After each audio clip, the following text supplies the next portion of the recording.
Broadcasting from the Tasman Lake Lodge studio, this is Sporting Journal Radio. Presented by OnX. Know where you stand with OnX. Now here's your host, Brett Amundsen. That's right. Welcome to the show. We got a lot to get to this week. Thank you for tuning in right here on this station on the Sporting Journal Radio Network, by subscribing to the podcast wherever you get your favorite podcasts, by streaming it on demand at sportingjournalradio.com, or by watching this video on our Facebook page, YouTube channel, Instagram, or wherever. I think we're just about everywhere.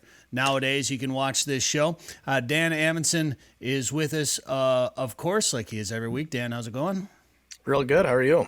This week, the Fond du Lac band submitted their proposal for reintroducing elk to northeast Minnesota. What does that mean for you? How are they going to do it? How soon could you see elk roaming in different parts of Minnesota according to this plan? We'll ask Fond du Lac wildlife biologist Mike Schrage. Garett Svir breaks down trolling weed beds for crappies using side imaging. Pretty interesting stuff. Ben Brettingen talks about the best upland bird hunting states, and Joe Henry helps us prepare for our upcoming trip to Lake of the Woods. Dan, what is this week's show brought to you by? Well, this week's show is brought to you by, speaking of Lake of the Woods Tourism. Plan a trip to Lake of the Woods at lakeofthewoodsmn.com. Ottertail Lakes Country. Find your inner otter at ottertaillakescountry.com. Haybell Heights Campground and Resort on Devil's Lake. Plan a trip to Devil's Lake at haybellheights.com. OnX Maps, know where you stand with OnX. And Prairie Sportsman, watch episodes anytime at prairiesportsman.org. Don't forget to sign up for our newsletter. Dan, how do they do that? You could go to sportingjournalradio.com and click on the SJR Insider tab and enter your email there, and there'll be a double opt-in. I think you got to go. It'll send you a confirmation email, go into your email, hit confirm, and then every week you'll get some new news and stories, pictures, whatever I see in the outdoors we'll throw in there and send your way. It's fun stuff. That's written by Dan. He's got some cool things that you'll see in there, pictures, videos. And if you want to get featured, if you caught a big fish or caught something crazy on camera, send it to us, and we'll feature it somewhere here on the show or in our newsletter, on our website, social media, somewhere around there. You can contact us at sportingjournalradio.com. You can listen to past shows while you're there, too. And don't forget to check out our store. We've got some brand new hats, hoodies, mugs, and more coming to the store. We got a huge selection of stuff there. Oh, yeah, there, Dan's wearing one of the hoodies there right now, the Finding Fins Fishing Podcast hoodie. You can get yourself one, too, at sportingjournalradio.com. Just click on Store. Devil's Lake is legendary, and this summer has been legendary for walleyes. Don't miss out. Call Haybell Heights Campground and Resort today to book one of their modern cabins on East Bay. The cabins are furnished with a full bathroom, kitchen, and all the amenities like high-speed internet, and are clean following CDC guidelines. Staying at Haybell Heights gives you full access to a private boat launch, fish cleaning station, and beach area. Learn more at haybellheights.com. That's haybellheights.com. Plan your trip to legendary Devil's Lake today. All right, it's time to check in with Ben Brettingen once again from OnX. Ben, did you have a good 4th of July? I did. It was a great time spent up north of the lake, but my rule of thumb is once the 4th of July is over, summer is pretty much over. It's time to focus on hunting season. Yeah, it's not far away. Really? I know, exactly. So I apologize to all the diehard fishermen, but I'm done with it. You can have it. It's that time of year, too. I mean, we got a fishing trip. Dan Amundsen is with us here, too. And we got a fishing trip to Lake of the Woods coming up that we're pretty excited about. But, yeah, I mean, August is right around the corner. You got an early Canada goose season coming up in some states, and then September 1 is not far away. You got the dove season, and then, of course, in Minnesota, we got early teal this year, and September Canada goose season, all that good stuff. But, Ben, I'm really excited. You and I both have new dogs, some puppies. I don't know if you're planning on hunting. I can't remember how old your dog is. I don't know if you're planning on hunting your new dog yet this year, but I've got Tiny, and I'm pretty excited to get her out for the first time chasing some pheasants around. So it's going to be one of those years probably where I'm doing a lot of walking by myself, or me and Dan, or me and some buddies that know it's going to be. It might be a bit of a circus out there with the new dog as she, kind of learns the ins and the outs of it. But I'm excited to do some upland hunting this year. Yeah, I am as well. That my young pup, he'll be about 6 months old come September. So perfect time to get out and just soak everything up, learning about wild birds. So I'm fired up too, and I've got a big fall planned. If nothing else, just to try to get him on as many birds as possible. But selfishly, because I'm on as well. Yeah. Well, I know you take a lot of trips to chase birds around in across the country. Do you have some things in the works already? I saw didn't Onyx just do like a maybe a preview of some upland bird hunting in different states around the country? Yeah, kind of the best bird states for 2021, and the one caveat with that is the weather's changing, so there's a droughts in lots of different areas of the West, so that kind of changes things. But what I like to tell people is the birds are going to be out there, whether the numbers are a little bit better or a little bit worse. There's always birds out there, and it's you can go out and use your Onyx maps and find them wherever you are. So. That's available on the Onyx website? Yep, you can go to our onyxmaps.com and click on the blog section and read about the top upland states for 2021, kind of all around the country, from pheasants to grouse to prairie grouse, quail, everything in between. So, what were some of the best states? Or are you going to make us go to the website and read it? No.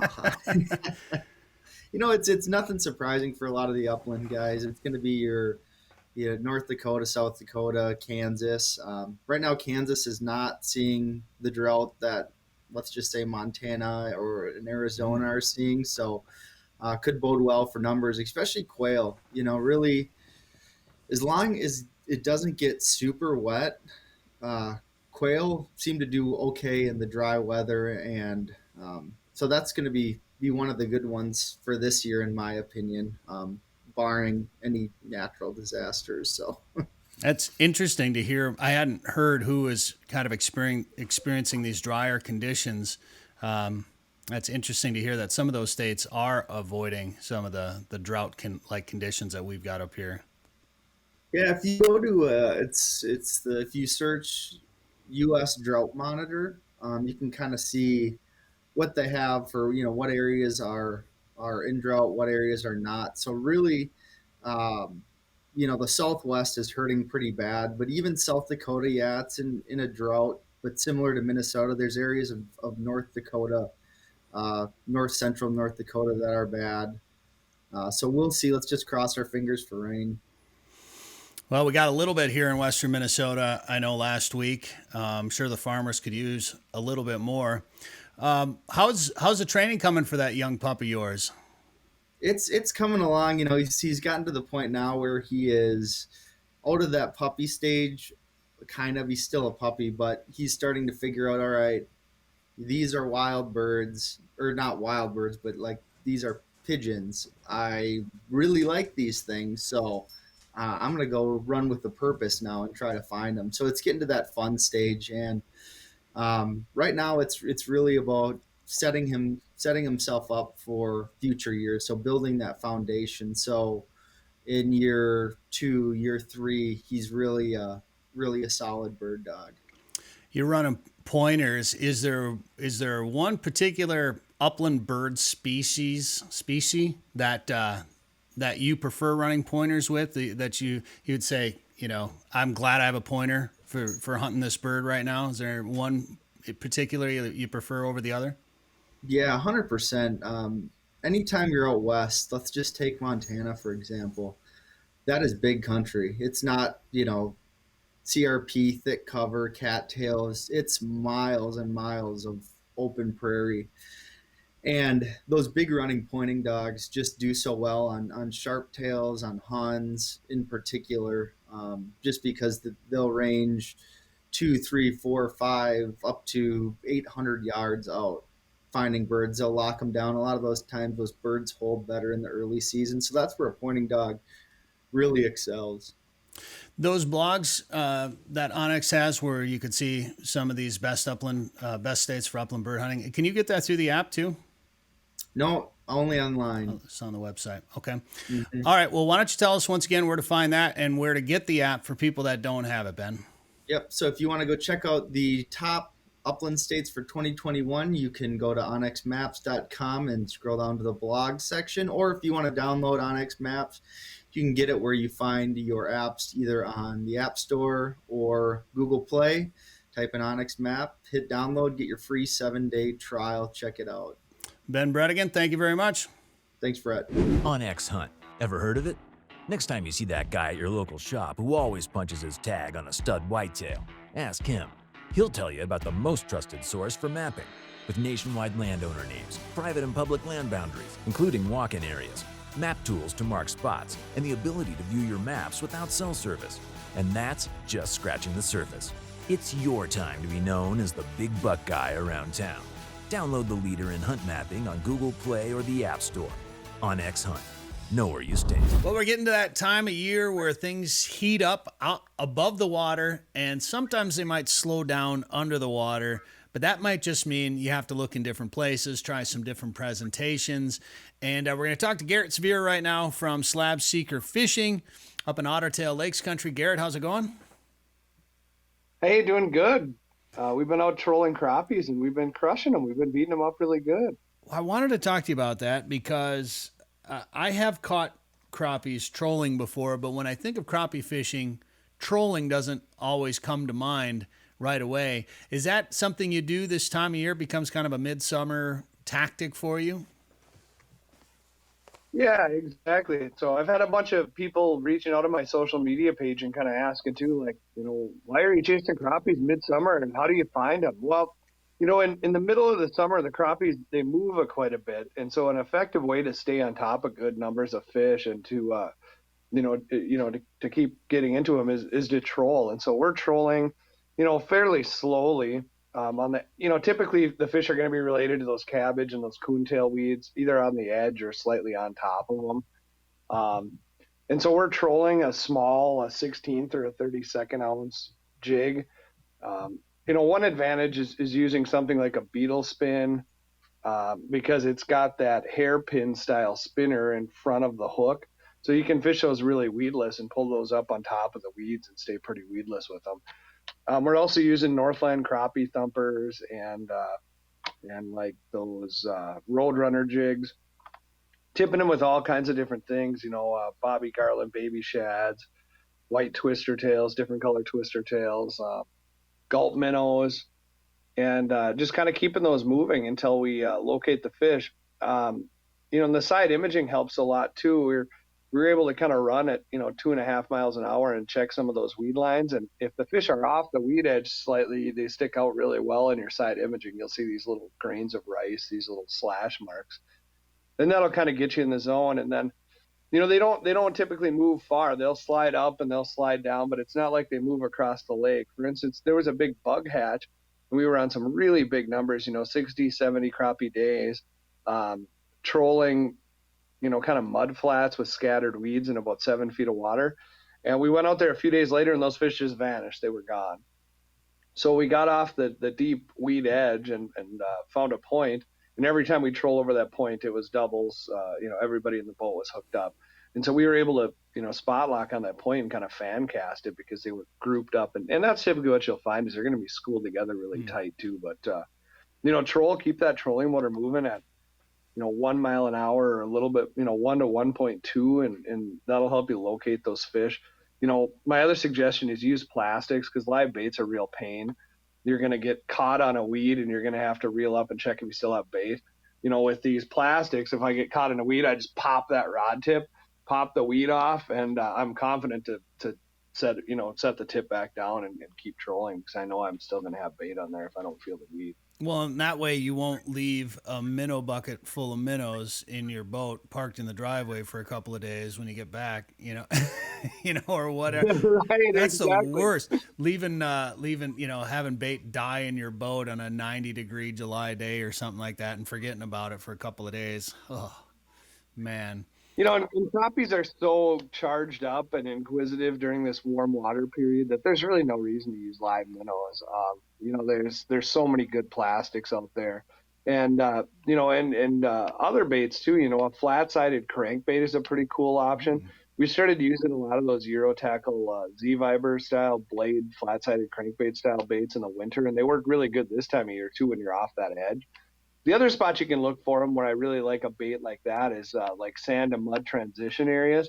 You're going to see some big bug hatches there. So if you're coming out and you see slicks with dead bugs all over in the water, check those transition areas, and they show up really nice in your electronics too. In the side imaging, you'll see like a light area that transitions to a dark area, and it's pretty obvious. And those transition areas typically have some big bug hatches over the basin. And you can find those fish there too, but you know, the weeds are going to be kind of the key to everything. That cabbage and the coontail, and you know, some of the deeper weeds in the lake are often the best. The deepest cabbage in the lake is home a ton of fish. So when you're trolling around and you come across a school, will you just go back and forth and troll through them a few times, or will you stop and maybe pitch jigs or try to vertically jig over them, or do you just keep trolling around them? You know, it kind of depends on how many are there. What typically I run into this time of year isn't like a big mega school. I mean, if I see a giant ball of them, then for sure we're going to go back, spot lock, and pitch jigs and plastics to them, and glide them real slow. You know, crappies like things that kind of hang there, and so if you use a light jig and let those plastics kind of hang, you know, you're gonna get them to go 99% of the time.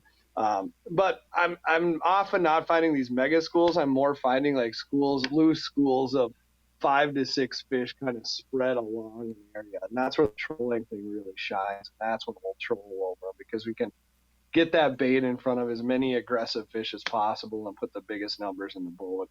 You know, and on a lot of these Ottertail County lakes, the cabbage and the coontail edges are pretty expansive. Like, you know, our some of the trolling routes we're making are a mile long, you know, and you're kind of picking up fish throughout. You'll hit a lull, and then you'll hit a bunch of fish, and then you'll hit a lull, and you'll hit a bunch of fish. And, you know, and so it just seems like keeping the boat moving is, unless you find, you know, but every scenario is different. I mean, yeah, if I find a mega school where there's 30 fish there, we're just going to go spot lock and pitch up on them. You know, and that's a scenario where if you wanted to fish really slow and throw a bobber, you could do that there too. But what I'm seeing a lot of people doing that are reaching out to me on social media and saying they're struggling for crappies is they're just picking one spot on the weed edge and bobber fishing. And, you know, your numbers, you know, can be low that way. You're not going to necessarily pick up the big numbers of fish that you're wanting.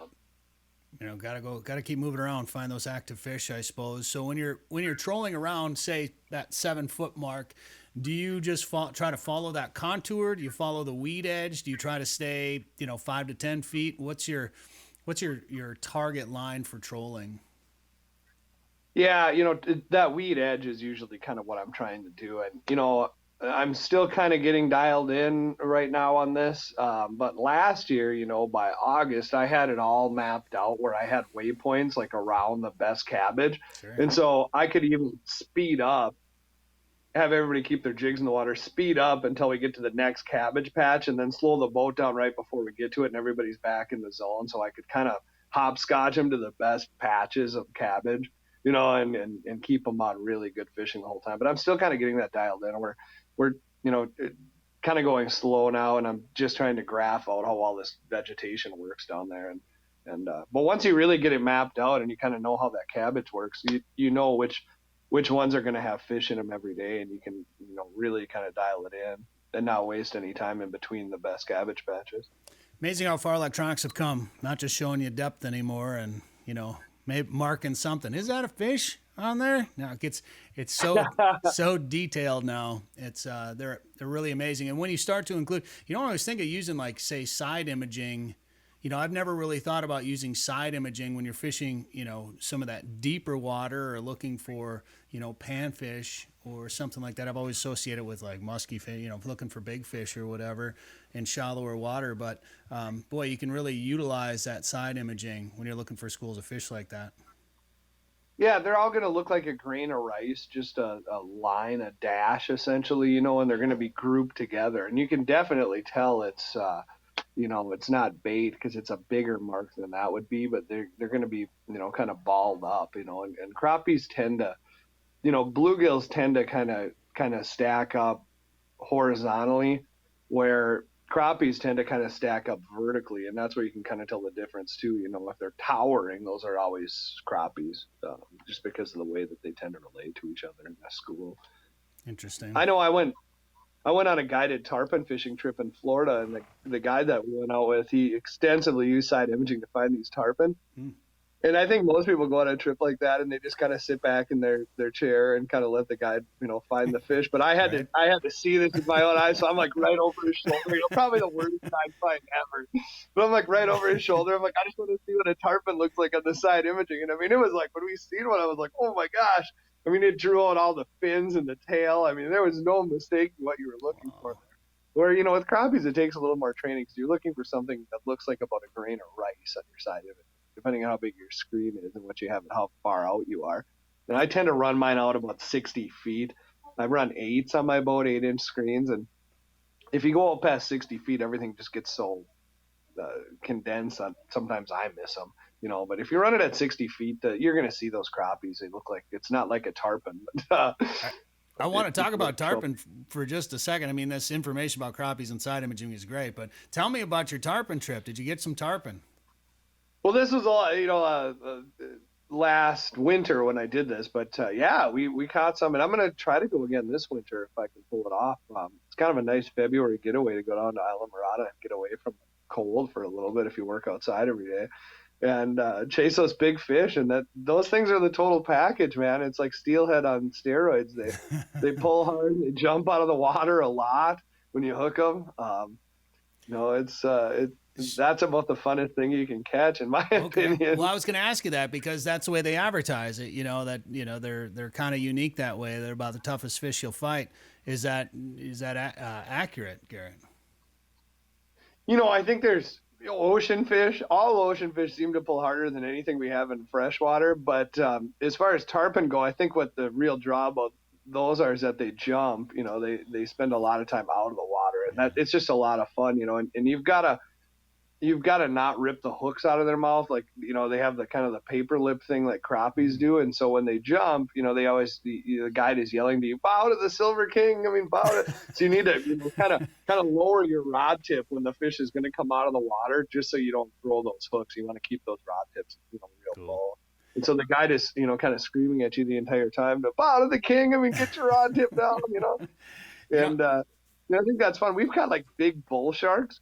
And I think those pull harder, you know, but they don't jump, you know, they just bulldog around and they'll pull the boat around, you know, and so the captain, you hook a bull shark and the captain's going to chase him with a motor, and if he slows down, you find him they're towing the boat, you know, 7-foot sharks. You know, you don't get that so much with tarpon, but they just go berserk and come out of the water. Ocean fishing is never I've never really said, man, I got to go do that. I'm starting to get that way now based on certain species. Like, I don't want to go out there and fight something for 4 or 5 hours or whatever, no matter how big it is. I mean, maybe one time it'd be kind of cool to catch, you know, a giant tuna or something like that, which we've talked about a tuna trip. That would be pretty cool. But, you know, a tarpon trip, I think, really appeals to me because that sounds like it'd be a fun fight. Absolutely. And I like the backcountry personally. If I go there more than going out on the ocean side, you know, versus going way out on the ocean, I like to fish in the backcountry where you're in a big mangrove swamp essentially. And there's all kinds of cool stuff back there, from, you know, big redfish and big snook, permit, bonefish, tarpon. You know, and for me, for whatever reason, that's more interesting than going out and catching. Yeah. You know, and in Isla Mirada, they do a lot of snappers, groupers, you know, like food fish. Then I'm okay going after these backcountry fish that are typically a catch and release species. That's more interesting to me personally. Absolutely. Although one of those big groupers would be wild when the fish is like bigger than one of those Goliaths, that would be pretty cool. Yeah. We're gonna need a bigger boat. All right, Garett. If people want to go on one of your guided fishing trips in Panfish Paradise there, or maybe start thinking about steelhead a little bit, what should they do? Yeah, you can go to my website. It's slabseekerfishing.com. Otherwise, we have a Facebook page. Just search for Slab Seeker Fishing. Got some availability coming up in August. Okay, August, slabseekerfishing.com. Garett Svir, thanks for the time today on the show. Hey, thanks. Thanks for having me on, Brett. Thanks, Dan. Did you know there are more than 1,000 lakes in Otter Tail County? Yep, and I'm going to fish as many as I can. I'm an outdoorsy otter. Nothing beats a full day of fishing for me. The lakes of Otter Tail County give me plenty of options to lower my boat and snag the perfect catch. Not an outdoorsy otter? No problem. Otter Tail County has something for everyone. You just need to find your inner otter. Go to this site right here. To find your inner otter, go to ottertaillakescountry.com. Well, I had a kind of a recent disappointment personally recently. Dan, I'm going to bring you on here real quick to talk about this. I was so excited. I've been telling all my friends how for the first time I applied for an elk tag in Minnesota. I was like, gosh, it's kind of it's a once in a lifetime or whatever. They're offering more tags this year. They upped the amount of tags that they're giving out, the Minnesota DNR. And I was like, yeah, it may take me 20 years to draw a tag, but I'm finally starting to apply for it. And I was like, gosh, it's funny. I feel like I applied for it a long time ago, and I haven't heard any of the results yet. So I went onto the DNR website, and look at lottery elk tag results are in. So I put all my information in, and they're like, we're sorry, we don't have any record of you applying. So I think what happened was I started to fill out the application, and then I've got a buddy that lives up in Northwest Minnesota. Well, Corey, as you know, and so I was like, I'm going to ask Corey, maybe what some of the more popular units are, or where he thinks I should maybe apply for a tag up there. And I think I forgot to talk to him, and I think I just left it at that. I had a lot going on, so I'm not sure I ever actually applied. That'd sound like something you'd do. Hey, watch you get halfway done and get sidetracked. Man, you've only got a few things. As I get older, I do that more and more too. It happens. Mike Schrage is our guest with wildlife biologist with the Fond du Lac band.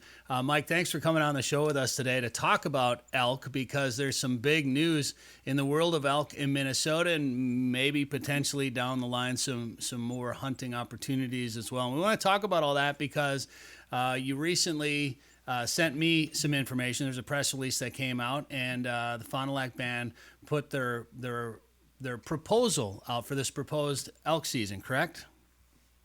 The proposal is the culmination of some years of study looking at whether we had enough habitat for elk here in northeast Minnesota, and public support for the idea. And we got positive results in both cases.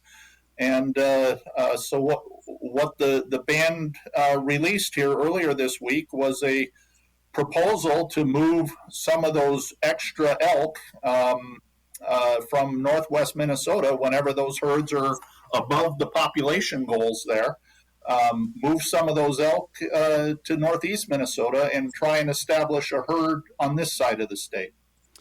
Now, that's part of the reason that those elk are coming from northwest Minnesota. There's probably various reasons, but I'm assuming chronic wasting disease is one of the reasons why we're taking elk from inside Minnesota, but also because they've struggled to get local they've struggled to get the residents up there to allow that herd to grow a little bit. So if that herd does grow and gets above management goals, this is an easy solution. They can just grab some of those elk and move them over to the northeast, right? Does that sound about right? That's what we're proposing to do. And in fact, it's more difficult even than just local resident feeling against elk in northwest Minnesota. And there's actually legislation in place that makes it really hard for the DNR to grow an elk herd in that part of the state. That's too bad. And I understand the issues that the farmers up there have with these elk. I mean, they're destroying equipment and fences and crops. It's tough for them. It's frustrating for me because I just think it's really cool that we have elk in Minnesota. Would love to see that herd grow. Would love to just, see them up there, or have a chance to hunt them, or have an increased opportunity to have a hunting season on elk in northwest Minnesota. So it's a little frustrating for a guy like me, but I understand some of their frustrations up there with those big animals, and the fact that we've grown some giant elk up in the state up there, and to think that we could have maybe more of those, giant elk roaming our state would be pretty neat, I think. So I got excited. You're right. We've grown some jaw-droppingly enormous bull elk in northwest Minnesota. Yeah. Well, that story about that elk that I think it got caught in a fence and it was freed from the fence, but it eventually died from its injuries. I mean, I've been told that would have been like a world record size elk or some sort of record breaker. Obviously, a big one for Minnesota, but a big one in the world as well. Yeah. Yeah. It's phenomenally good habitat for them in northwest Minnesota. We can grow some big elk and very productive herds. But Minnesota DNR is just prevented from growing the numbers up there. That's what got me really excited about this reintroduction in the Northeast. So I want to talk about this proposal that's come out and, what the timeline is on it, what the future may hold, what the DNR's role will be, what your role will be, what the public's role will be in all of this. How long has this plan been in the works, Mike? Fond du Lac started working on this idea way back in 2014. We completed our feasibility studies working with the University of Minnesota, the Rocky Mountain Elk Foundation. We completed those studies in August of 2019. And since then, it's just been, working on getting this proposal that we've now released put together and taken the data that we gathered and other information and putting it together into a formal proposal to move some elk. I know I've had you on the show to talk about this a little bit before, so we might be rehashing some of the same stuff. But, I think when we talked about it before, I got probably started thinking hunting right away. That's quite a bit down the line, I'm assuming, correct? Well, what I've told people, and Brett, I don't know how old you are, but I'm in my mid-50s, and I've told people it's like, you and I should never expect to get a elk tag in Northeast Minnesota. We're doing this for our kids and our grandkids. Sure. I think it's great. Obviously, there's some habitat over there. There's been a favorable response, I think, from people in that area of northeastern Minnesota. Discuss that area a little bit. And then since the last time we talked, has there been any change in the public perception of this proposal? I think what we found was really solid. 2/3, 3/4 of the general public and landowners are solidly in favor of this idea of having elk in this area. So I think we're good there. According to this proposal, it sounds like elk won't start if this. So does this still need to get accepted, or where are we at with this proposal? I guess what's the next step? I think the next big step is for the Minnesota DNR to make a decision whether or not they would support this effort. Okay, so then they have to sign off on it. Does it have to go through legislature or anything like that? I never want to predict what the legislature will try to stick their fingers in anymore when it comes to natural resources. One of the potential funding sources would be Minnesota's Environment and Natural Resources Trust Fund. And that is a process of legislative approval, and then the governor signs it. That's one potential funding source we could use to help pay for this project. Well, after the last year and a half, you may want to look for some additional sources as well, because that's for sure. But I think there are additional sources. I think there's some federal Great Lakes restoration money that can be used. There's tribal wildlife grant funding program out there. And, past efforts in other states, organizations like Rocky Mountain Elk Foundation have stepped up in a big way to support moving elk, and other private organizations, private industry have kicked in as well. According to this proposal, the first elk wouldn't be moved until 2025. Why not sooner? We need and in fact, I think even 2025 maybe is a little ambitious. It could happen, but we'd have to move along to get there. we need to do a couple different things between now and moving the first elk. We need to get a lot more public input on this proposal. The band feels that before we release any elk on this side of the state, both the band and the state of Minnesota should have a management plan in place for how are we going to manage these elk once they're here. Where do we want them? How many elk do we want? What are we going to do when they leave the release area? Answer all kinds of questions like that. And that's a long process of public input and discussion and putting things together. Applying for the funding that we discussed a second ago, that takes time. And then the other big piece that the band feels needs to be done is we don't have reason to believe we have chronic wasting disease in this part of the state or where we have elk herds currently in northwest Minnesota, but we feel there should be some additional surveillance to double check and be as comfortable as we can be, as sure as we can be that the disease does not exist on either end.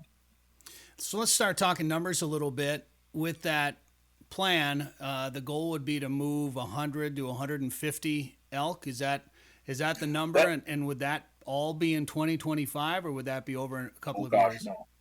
No. We're proposing to move 100 to 150 elk. That would probably take 3 to 5 years. If you look at states like Wisconsin, they were moving 50 elk at a time, and that's logistically, that's a pretty big effort. So I don't think we want to do too much too quickly. It's also a factor of, just how many elk would be available to move at any one time. If you look at last year, DNR was issuing 30 plus tags to crop the herd back. This year it's 20 some tags. So, those are the kinds of numbers we could realistically be looking at, I think, to move elk. How would you move those elk? There's a couple different methods that have been used in other states. One is baited corral traps. Basically, you put something elk like to eat in a corral and wait for the elk to find it and come into the corral, and then you shut the door. The other option would be to use a helicopter and tranquilizer darts or nets and capture them by helicopter. Then they would go into a holding facility for a number of days while we completed some health inspections. And then it's literally move them up into a stock trailer and truck them to this side of the state. And then again, they would go into a holding facility here, let them calm down, get acclimated to the area. We're probably talking, a few weeks, a month or so of holding them. And then one day you leave the door open and let them walk out on their own. I think Dan had a question here about the location and then how many elk. What was your question, Dan? Oh, you're muted. So where exactly are you thinking? Where's the proposed location site? I mean, are we talking right by the Fond du Lac Reservation? Are we talking way up, towards the boundary waters? And then, so you're bringing over 100, 150 elk. What's the target goal number for this herd?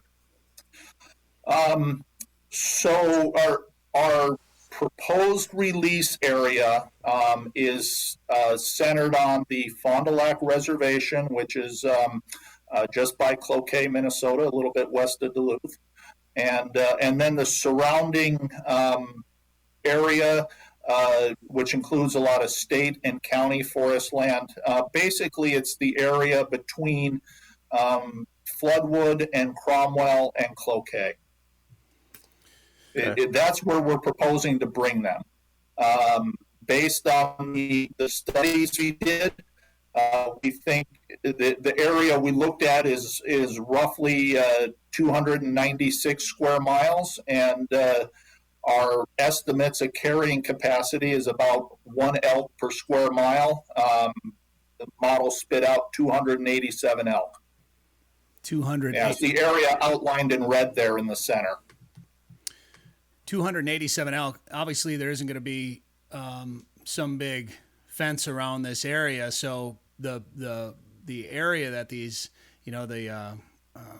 what's the word I'm looking for? The area that these elk could inhabit could grow, and could those numbers grow? Would that be allowed under this plan, or would be the goal to keep the herd managed around that size? I think that's one of the questions we have to answer in our management planning is, because they're a big mobile animal, and sooner or later they're going to walk out of our release area. And so then what do we do? And so I throw the question back at the public, if elk move into Aiken County, Itasca County, or other parts of St. Louis County, do you care? Do you want elk there? And if so, how many? These are some of the questions we have to answer. I mean, if you look, we have thousands of square miles of forest habitat across northern Minnesota. Someday it could all be elk habitat. And I mean, we have room for thousands of elk in northeast Minnesota. But whether or not we want them everywhere and in those kinds of numbers is, questions for you and I and future generations to answer. How do elk get along with white-tailed deer and, say, moose? We know the issues that moose have had up in that part of the world. You think this would affect the moose population at all? I don't. If you look at someplace like Yellowstone Park, you have elk and deer and antelope and moose all coexisting on the same range. The analogy I've used is ducks on a lake. You got a number of different species of ducks, all very similar habitat or life cycles, but they manage to sort themselves out and find their little niches. And I think elk and deer and moose will do the same. This Fond du Lac area we're proposing to release elk into is a long ways away from the part of the state where we are managing for moose herds. White-tailed deer are abundant here, but if you look at our neighbors in Wisconsin, Michigan, they're growing elk herds in white-tailed deer range. They're not reporting negative interactions between elk and white-tailed deer. Kentucky has got 14 or 15,000 elk in eastern Kentucky, and they're not reporting conflicts between elk and white-tailed deer. The issue that does exist between elk and whitetails is the brainworm parasite, something that maybe a lot of people are familiar with our moose herd. It's a parasite carried by white-tailed deer. It can be lethal to moose, and the studies we've done show that an awful lot of moose do die from brainworm. Brainworm can also be fatal to elk, but elk appear to be much more resistant to the parasite than moose are. So it will probably take out some elk, but based on other states and the data they're getting, it doesn't look like brainworm will have as much of an impact on an elk herd as it is having on our moose herd. I want to stay on moose for just one more question. Obviously, there's brainworm, there's predation. There's been a number of factors that have contributed to the numbers dropping, and other regions are seeing moose numbers starting to drop as well too. So I think it seems like some biologists are a little puzzled, but have varied answers on what the causes are. One thing that I hear about is the fact that there's not as much logging taking place as there has been in the past. And what effect does logging have on an elk population? Has there been any studies showing the interaction? Logging has a huge impact on elk in the upper Midwest, but in a very positive way. And that's one of the reasons we're looking at this part of the state. Is elk these upper Midwest elk, Michigan, Wisconsin, do very well. They really gravitate towards young aspen cutovers, 0 to 10-year-old aspen stands. So really proposing we need to try to establish an elk herd where we have an active logging industry. They're much more likely to do well where there's a lot of young forest. We need more logging up there. It seems like, just in general, it sounds like it would benefit so many of the wildlife species that are up there. And then obviously these new elk that we would get up there. I'm reading more about that proposal, and it said something in there about growing a herd. I can't remember the exact wording, but something about being adaptable to climate change. Am I reading that correctly, or there was some sort of correlation of growing a herd? No, I mean, that's part of our thinking is elk are an animal. Elk currently live in North America from Arkansas to Alaska and from North Carolina to California. Climate change is happening, and I think we're going to see some changes in our wildlife populations in the years to come because of climate change. Elk are an animal that are adaptable to a wide variety of habitats and climates, and I'm pretty confident that regardless of how the climate may change in northeast Minnesota, elk will find a way to cope with it and make a living here. I think Dan had another question about monitoring the health of some of these elk, Dan. Is that right? Yeah, so you mentioned those health screenings, and obviously CWD has been in the news lately and for the last few years, but what would those proposed health screenings be? Would it just be CWD, or are there some other concerns regarding some of that stuff? No, there are other concerns, and that's part of what we need to develop between now and moving any elk is appropriate health screening protocols. The other diseases that are commonly been screened for when other states have moved elk are bovine tuberculosis and brucellosis, and as well as some others, but those are maybe the two big ones. And there's processes in place to do that. And so I would expect that those two and probably some other diseases, parasites and such, would be part of any health screening that we would do before we moved any elk. Sure. And these would all be wild elk too, right? We're not bringing them from any farms, so there's a little bit less of a concern for that, right? I'd like to think so. But it's every other state that has moved elk in recent memory has put their animals through a health screening before they released them, and we're proposing that the same thing needs to happen in Minnesota. Sure, yeah, that'd be smart. When you talk about post-release monitoring, how long would that go on for, and would that just morph into a management stage then at that point? Yeah, so what we're proposing is that the elk we release are all wearing tracking collars so we can see where they go and what happens to them.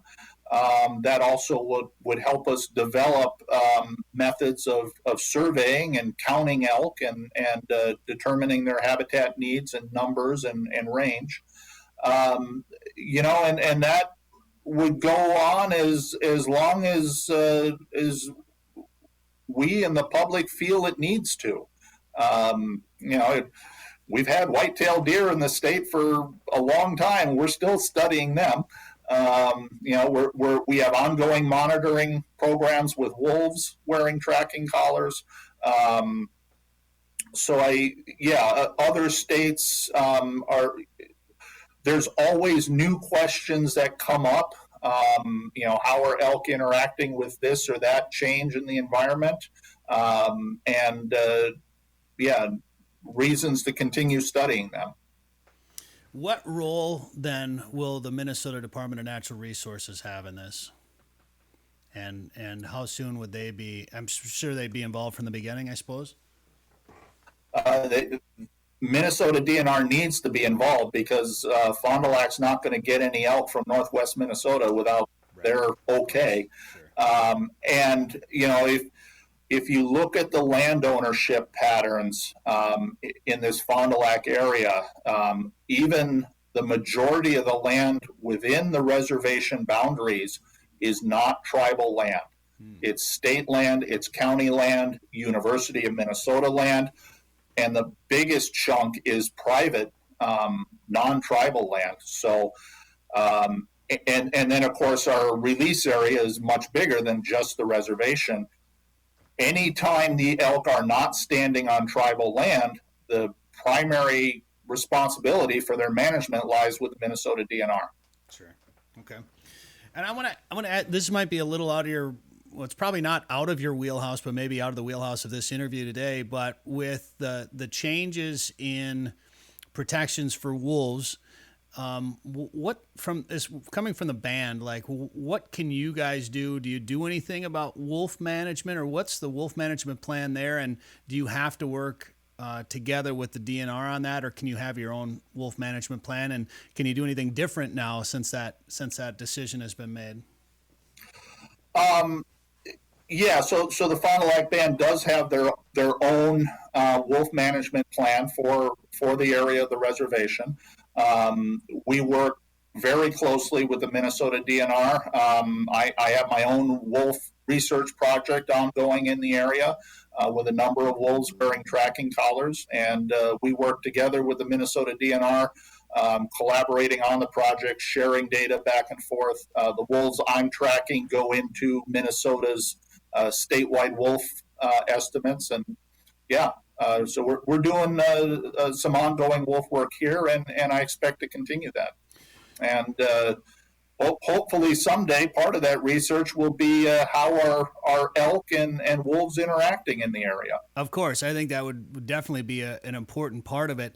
In the past, has there been wolf hunting as part of your management, or did you guys choose a different method? The Fond du Lac band has always opposed wolf hunting and trapping, so they've never opened a tribal wolf hunting or trapping season. Okay, so that would probably continue to be that way there on tribal land. And the DNR or somebody made an announcement here this week about not having a hunting season in Minnesota this year. And yeah, I just heard that this morning. DNR said it would not be before next year. Yeah. I was a bit surprised by that announcement. Maybe I shouldn't be, based on Minnesota's history when it comes to controversial hunting seasons. So I know some people are upset, some people are very happy. It's a touchy subject for a lot of people. So we'll leave. We can leave more discussion about wolves for another time and stick to elk for this one. But it's if as long as we are touching on wolves and elk, one of the things I hear commonly is this elk idea is not going to work until we do something about the wolves, i.e. we need to have a wolf season to hunt before we could have elk successfully. I would point out that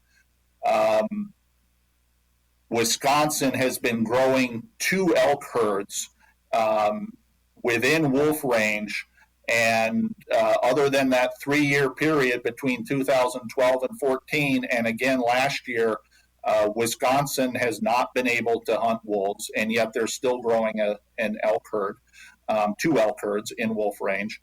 And in northwest Minnesota, those elk are exposed to both wolves and bears, and yet we need hunting seasons to keep their numbers in check. So, yes, wolves will have a significant, and bears are going to have a significant impact on any elk population we establish over here. We have no shortage of both wolves and bears here. But if we provide good habitat for elk, and a good starting number to get the herd up and going, I'm very confident that the elk herd can grow in spite of predation.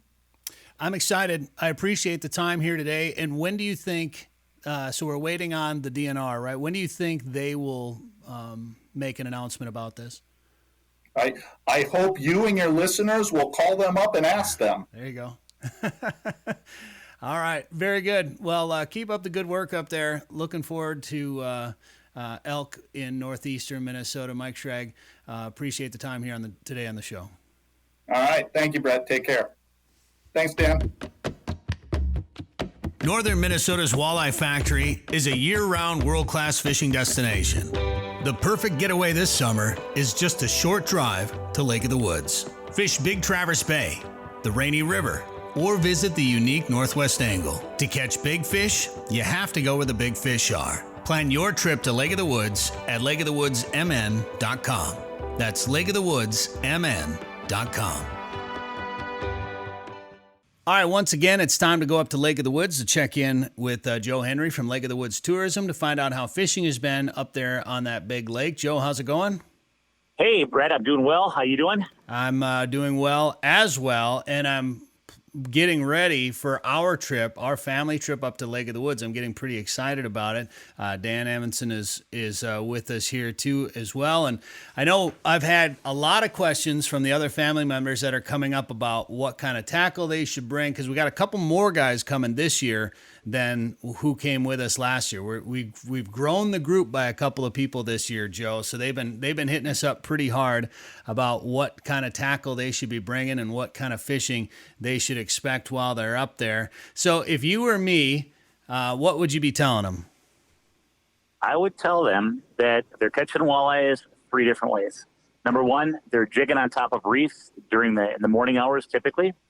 Number 2, they're pulling spinners and crawlers or spinners and leeches. And number 3, they're pulling crankbaits.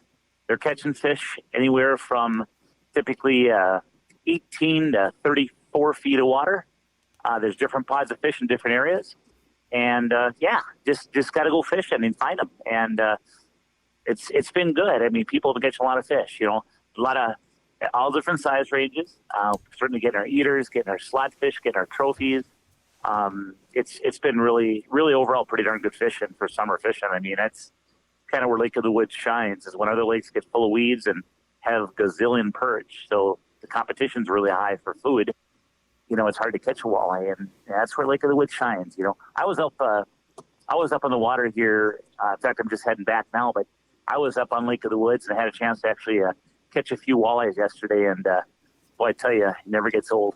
It doesn't ever get old. That's for sure. How did you do up there? We did good. So we had some guests up to Lake of the Woods. We had some legislative friends up. And so we had Congresswoman Michelle Fischbach. We had Senator Paul Epke, and we had Representative Matt Grossel. And those 3 legislators, represent, other parts of the state also, but they certainly represent Lake of the Woods County. And, they've been very instrumental in helping us through a myriad of issues that come up from time to time as a destination and as businesses, tourism businesses up there. And, one of the things they've been helping us with is the Northwest Angle. And so we met in the South End, had a nice dinner, woke up the next day. I took them via charter boat 42 miles across Lake of the Woods up to the Northwest Angle. We had a number of meetings up there, both with resorts and also the whole community. And then got those guys out fishing a couple of hours to let them catch some walleyes. And then we had one of our resort owners put on a traditional shore lunch, which was just delicious. Homemade fish tacos with all the fixings. And it was incredible. And then today we got up and had a nice breakfast that we just made in our cabin, and went over to the Angle Inlet School. It's the only one-room schoolhouse that's active in the state of Minnesota, and had a chance to meet with a teacher and some students and some community members there. And then we had some of the crew, Brett, fly back across the lake to get that kind of experience on a float plane with Lake Country Air. And I took somebody, and we went back via charter boat, brought the boat back, went all the way across Lake of the Woods today. So really an eventful trip. And, certainly we as an area are very appreciative of the support that they give us. I'd assume that some of those discussions centered on some sort of relief packages or some money for the angle. And then did they give any hints or indications of what the border situation might be, say maybe July 22nd at all, Joe? Yeah. Well, so first off, we had last week the special session for the state of Minnesota ended. In that special session, we still have we have some bills floating around both on the federal side of things and also on the state side of things. And, my goodness, if we didn't get one of the bills on the state side to pop for the Northwest Angle, and it's a relief package. It's a forgivable loan program that is going to bring some relief to the resorts and other businesses up there that are hurting the most. So it's not it's not a huge sum of money, but it's significant enough that'll certainly help. And that was passed. So that is a huge relief, because what it does is some of these businesses that are at 10, 15, 20% of their normal revenue for the year, or for the last year and a half, I should say, it's going to give them at least a little bit of money back to help pay the bills and not go too far in the hole. And it's just very, very, very welcomed. Helps them sleep better at night, if you know what I mean. And then you asked about, July 22nd, the next time that, we're going to find out if they're going to extend this border closure again another 30 days like they have been, or what's going to happen. And, really nobody knows. Nobody knows what's going on. Canada hasn't played their hand at all to our federal legislative friends. It's my understanding that there's been some communication back and forth, but, not to the point where we have any idea of what's going on. So, what we're hoping is that, there can be a safe and manageable plan put in place to open the border. And I say safe and manageable so that, we respect everybody's fears and, that sort of thing. We respect both countries' wishes.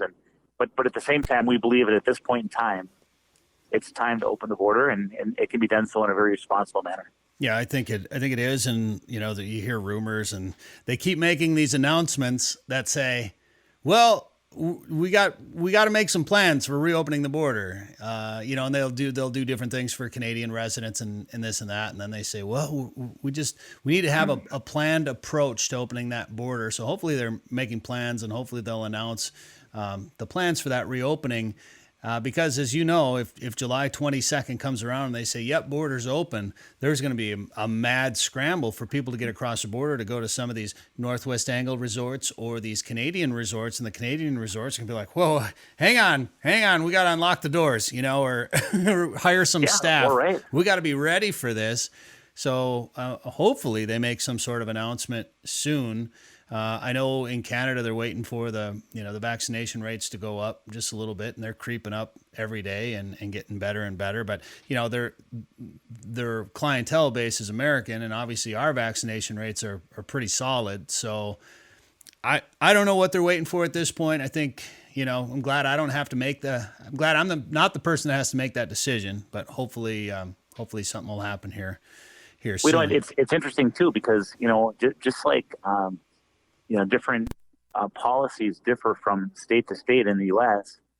The different policies also differ based on which province you're in. And, to give you an example, it was just approximately 3 weeks ago that, or maybe last even, but Ontario just lifted their border restriction for other provinces to come in.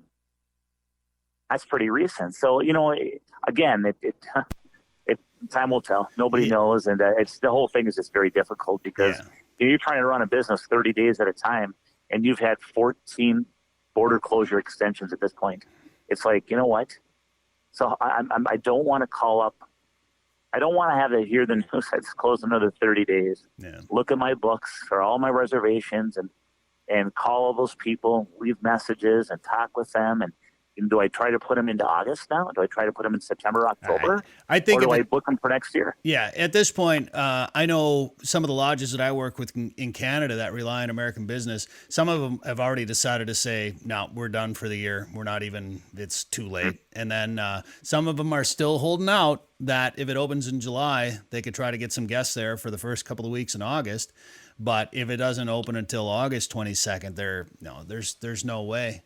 There's no way they'll open, and they're going to be in tough shape if they don't get some income in yet this year. And you brought up Ontario. Ontario is probably the worst province.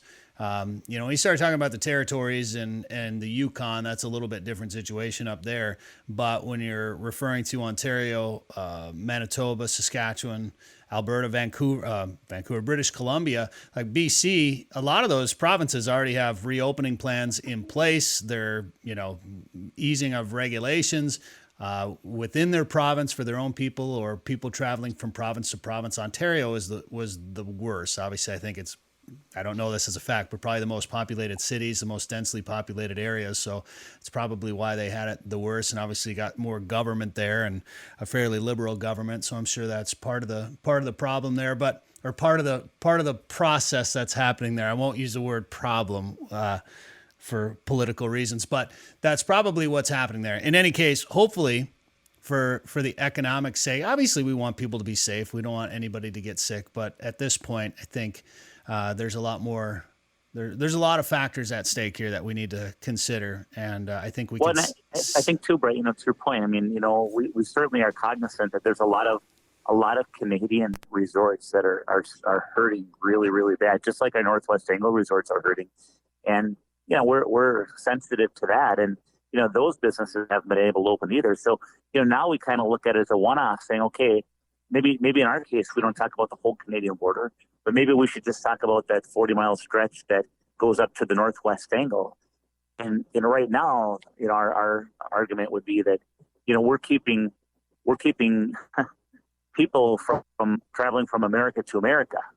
And it just so happens they have to traverse through 40 miles of Canada, but we're keeping them from America going to an American resort. And there could be other arguments there to put it that way without getting into it. But it's very, very frustrating. At the same time, obviously we respect our Canadian neighbors. We've been very good friends. We respect our Canadian resorts. They're struggling too, and we feel for them. And we're in the same situation with Angle, and we're in America. Yeah. So it's really hard. Hard situation. And we love going to Canada. We love the resources up there, the people up there, the outfitters, and everything like that. And we'd love to be up there and support them a little bit. And if there's some sort of proof of vaccination, which I think there probably will be something like that, or proof of a negative COVID test before you go, even something as simple as that, requiring a negative, because right now essential workers, they need proof of a negative COVID test within 3 days before they go, and the same coming back into the States. So even if it's a proof of a negative COVID test to get on the plane to go to Canada, that's so simple to do that I don't know why it's taken this long to do even just that. So in any case, Joe, we can talk about. And we don't know too. Is it going to be that you have to show a vaccination card? Well, currently, what are we at? Between 65 and 68% of Americans have been vaccinated, and there's many that choose not to get for different reasons. That's one thing that could limit travel up there, and the other thing is, hopefully, it's going to be that or a negative molecular COVID test, which they have used in the past with our Northwest Angle residents having to travel back and forth. Mm-hmm. And they have that as a rapid test now. Currently, they say that test has to be less than 72 hours old, but that test has been developed now in a rapid test. So that shouldn't be a problem. If they could do both of those, that would be better than just the vaccination card for the pure numbers. Well, and I think the reasoning for not going with a vaccination card right now is there's worries of maybe people forging them, or the talk that somebody that's vaccinated could potentially still carry the virus. I don't know if there's any proof of that out there, but the people say that that's a possibility. So I think that negative COVID test, and that would also solve it for people that don't want to get the vaccine. If they can prove that they don't have COVID when they go to Canada, if they get it there, they didn't bring it to there. They didn't bring it to Canada. If they catch it while they're in Canada, that's something that's completely different. So I have a question for you. Sure.